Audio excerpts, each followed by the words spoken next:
Chapter 14. The Unbusted Party. The Wonderland High kids didn't need to be told twice. In moments they had bolted from the clearing, scattering in all directions and twisting out of the soldier card's grasp. In contrast, the guards rushed in, attacking from all points and forming a uniform circle around the circumference of the clearing.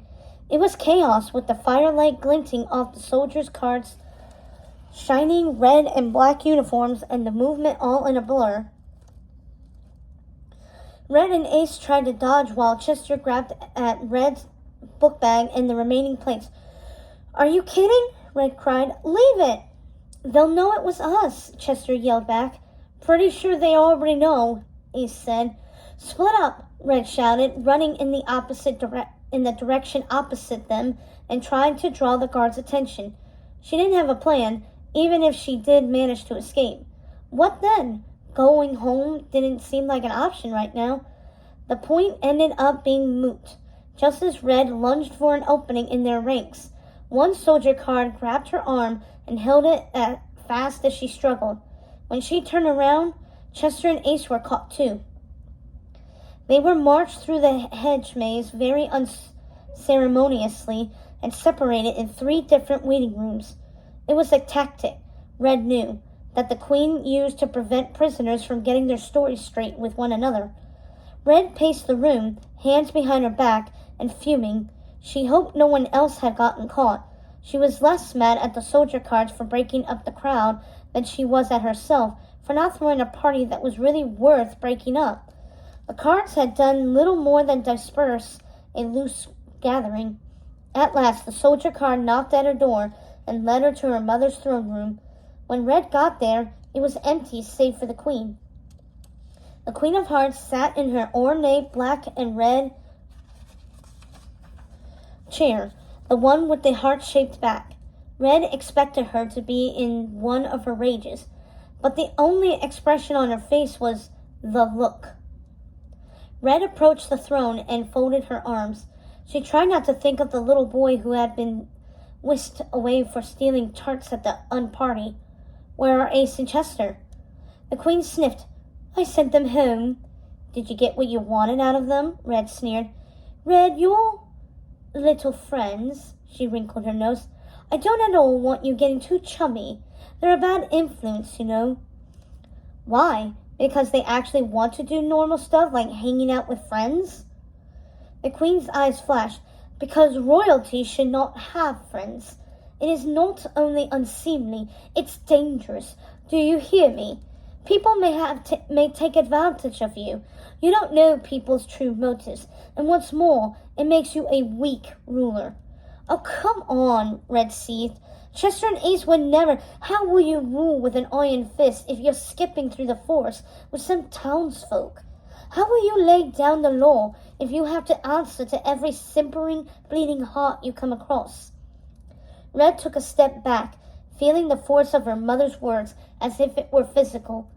"I don't think having friends makes you a bad ruler," she said uncertainly, hugging her arms around her chest. "I didn't mean anything by it. They were just helping me, Red. I want you to understand something," the Queen of Hearts said, patting a hand along her silky red hair. Though she spoke calmly, a line had appeared between her eyebrows. "This tea ceremony is only a week away. It is next Saturday. Do you understand how fast that's coming up? Now, I don't know what's gotten into you, but whatever you were doing, it's a distraction." "We were just trying to have some fun," Red mumbled. Had it been so dismal a party that no one even knew it was one? It was a party. The Queen cocked an eyebrow, and Red waited for her to get angry, to yell, to be disappointed in Red, anything, but she only laughed. It was a terribly high-pitched staccato sound. "Is that what you were calling it?" she said with a smirk. "Darling, I heard that a group of hooligans was having a campfire in the woods, which, as you know, is not allowed. That's why I sent the guards." "There was pizza, too." The Queen of Hearts sighed and shook her head. "Even the unpartiest unparty is more of a party than that." "Now, You want to know how to plan an event, darling? I have vendors who aren't calling me back. I have a delayed tea shipment. That miserable Duchess still hasn't RSVP'd to my invitation, and the final guest count is due on Tuesday. Red's heart sank as her mother prattled on. All this rebellion to do something that would shake Wonderland from its status quo, and none of it had made the slightest difference. She wasn't even in trouble. I'm going to bed, Red muttered, not even sure if her mother heard her. And all the napkins we have are the most dreadful shade of maroon. I'll drop dead if anybody at the ceremony sees them. Frog boys! Where are my frog boys? Come here! Red left as her mother shouted for nobody, at nobody. In her room, Red curled into bed, defeated. Strangely enough, she'd been hoping to get in trouble. Not that she wanted Chester or Ace or anybody to be caught, but a small part of her thought their party attempt would disrupt something in Wonderland. Anything. And an even tinier part of her had thought it might be enough to derail the tea ceremony and her impending decree. She pulled her quilt closer, realizing how silly that all was. Parties were illegal, but her event wasn't even registered on the punitive scale. And for what? She and the boys simply didn't know how to throw a party, and now no one would trust them again. Maybe there really wasn't anybody in all of Wonderland who could wriggle out from under the Queen's thumb. The capital was hopeless. People were regimented and bland from Bramble Bay to the Vorpal Mountain, from the dismal mire to the endless sea.